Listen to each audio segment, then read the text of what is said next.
I'm Lainey Fritz, and I'm a multimedia journalist. My dad is a football coach, so growing up, I was constantly around the game of football. I grew up on the sidelines. He first gave me a sideline pass because I didn't want to sit in the stands and hear what the fans had to say about the game, so I went and started standing on the sidelines for every single game. After a 4-home-run performance in Game 1 of the ALDS, the Astros took care of business yesterday, so they were looking to do that again today and head on the road to Cleveland with a 2-0 series lead. The Rockets left for the Bay Area today after practice. They want to get acclimated to the West Coast should they have to play the Warriors on Sunday. The MVP chants were echoing throughout Toyota Center tonight, as you can imagine, and we'll get to more on Harden here in a second. But the big story tonight, obviously, the return of Chris Paul after missing 17 games. The Rockets going 12-5 in his absence. What more could you ask for on Sunday night? I guess they just don't know how to win unless it's in overtime. They like the excitement and the drama, and they sure brought that tonight. It was good to see them. They sure do play with a chip on their shoulder. That's one thing I love most about this team, that even with 33 wins and being a 3 seed in this tournament, they're always playing like the underdogs, and that starts with the leadership. And he did not want to talk about it, said it was personal, but the players, they were willing to talk with us about that. J.J. Watt, Jadeveon Clowney, and Deshaun Watson himself told us about that 12-hour bus ride that Deshaun took in order to avoid air pressure on a flight. It's a big night here at Minute Maid Park as the Astros look to clinch a spot in the postseason. They can do that either with a win here tonight or a Tampa Bay loss. They're playing at Toronto. I just want to ask you a quick question first. So the Texans obviously made the big play they really needed to after that gift from Frank Reich in overtime, but they also missed far too many opportunities before that to punch it in the end zone and ice things away. So, Wex, how should the fans feel right now about Deshaun Watson and his development in those pressure-packed moments? Monday night, the Rockets have a chance to finish this series and go ahead and look ahead to round 2. It's always been about the bigger picture for this team, and through the slow start to the season, the injuries, the roster changes, they've stayed the course, and they are now peaking at just the right time and playing like a championship caliber team. We're going to talk a little bit Harden, that MVP race, but also a lot of fun out in Charlotte tonight with the NBA All-Star Game, and the Cougars, they just keep winning. That's all they do. Just that one little blemish. The Texans added offensive lineman Titus Howard in the first round last night. He arrived in Houston this morning. 33 wins. That's the most in school history. Sweet 16 appearance. If Coach Sampson would have been able to promise those things to you when you decided to come here, it would have sounded pretty good, huh? Oh, man. What? The season could start similar to what we saw last season. Hopefully not. But yeah, stay away from that. It's a tough start, especially when you're going to face Drew Brees and the Saints after the season they just came off. I was probably about 12 or 13 years old.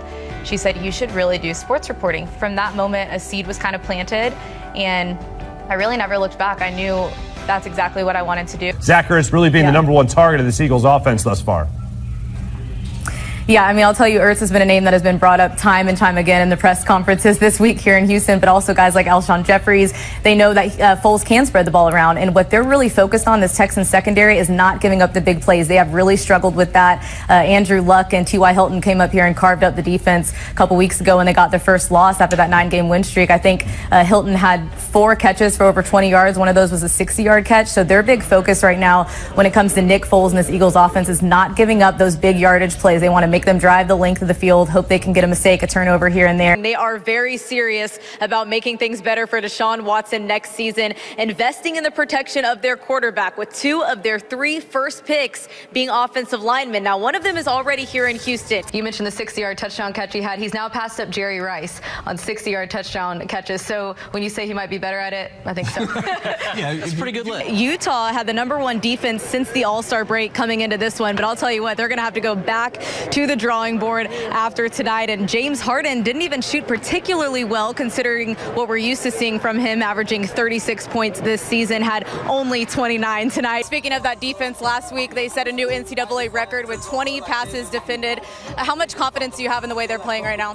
And right now they are projected to be a 3 seed for the tournament. But as Coach Sampson will remind you, they've still got 7 games left to play on this schedule. So next up, they'll travel to UConn on Thursday. And then the Cougars actually end their season in a rematch with the Bearcats in Cincinnati this time on March 10th. I think we're shocked because the expectations were so high, but I actually do agree with Carmelo. I think these are, little things like communication, things that they can fix on defense, because when you look on offense, there's no doubt this team's going to score. That's going to come. That's not anything that they have to worry about. Same thing. Everyone here was just confused. It was pretty baffling as you're seeing it's second down. They've just got to get within field goal range to tie this thing if they wanted to. Didn't have to go for the win. And I personally think that that's some of the growing pains that are going to come along with having a young, mobile quarterback. After the game, Coach O'Brien also took some blame. He said that was bad coaching. Either way, they've both just got to get on the same page. I see a sweep. I think their one chance to beat the Rockets was yesterday. They didn't take advantage. James Harden had an off night, and I think it's a done deal. It's called a series. It's over. When you look back to how y'all started this season 0-3, do you think that kind of lit that fire really early for this team? 100%. Injuries are, of course, every athlete's worst nightmare. So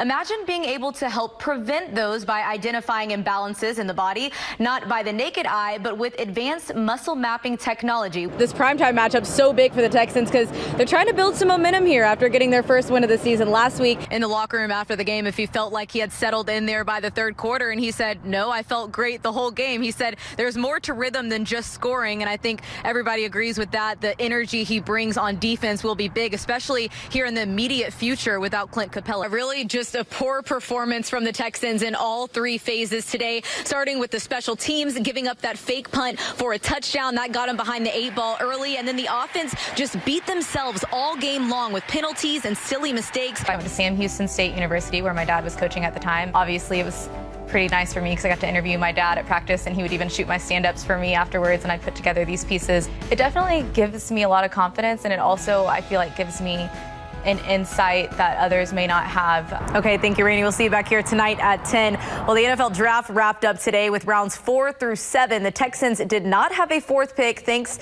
to last season's trade for Demaryius Thomas. He took a lot of hits tonight, but he really showed his toughness, and he stepped up in the big moments, and that's what, he's been waiting to do all season, what we knew he could do.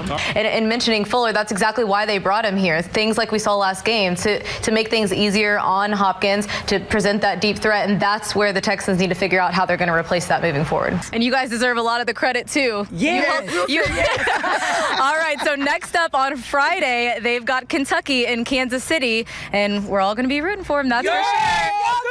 We'll send it back to you guys in Houston. Yeah, so I think all of Houston kind of had a sigh of relief, like, okay, about this pick, because this position was a major necessity for this Texans team, taking advantage of these early picks here by drafting the guys, as Lauren mentioned, who will protect Deshaun Watson.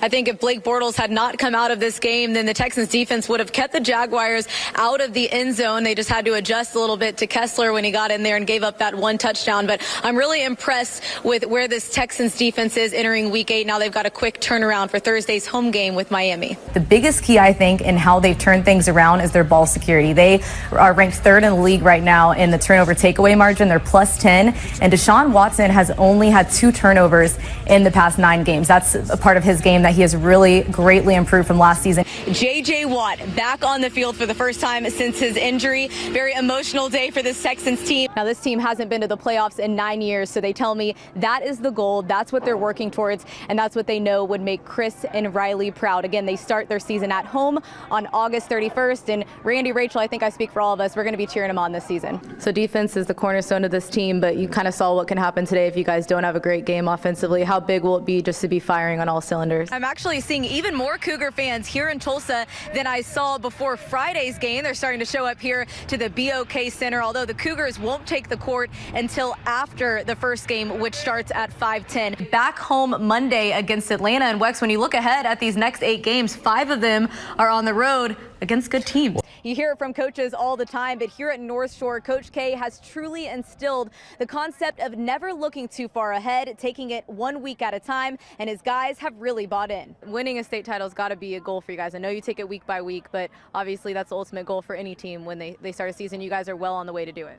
What did you see from Ohio State in that win? It seemed like they play good defense and they really go through Caleb Weston a lot. I don't know if I would go as far as to say it cost them a victory, but I think it's definitely going to define this series, how they're going to change or not change this moving forward. And for me, it's all about the consistency. This is not how they were calling things during the regular season. I think that's where the Rockets' frustration came. And as much as you can point out moments where, like right there, James did not land under himself, there were also just as many where Klay Thompson clearly on his closeout was fouling. He was actually a quarterback back in high school. He was recruited to Alabama State as a tight end before eventually transitioning to become tackle. So he's got a lot of versatility, something that Coach O'Brien is a big fan of. That's what makes women so great, that we push through, and not only are we doing just what they're doing, but we're having to do it with all the doubt and with all the outside voices. I grew up around the sport, and that's one thing that really did help me with my dad being a coach, is he really empowered me so much by telling me, you can do whatever you want. And I knew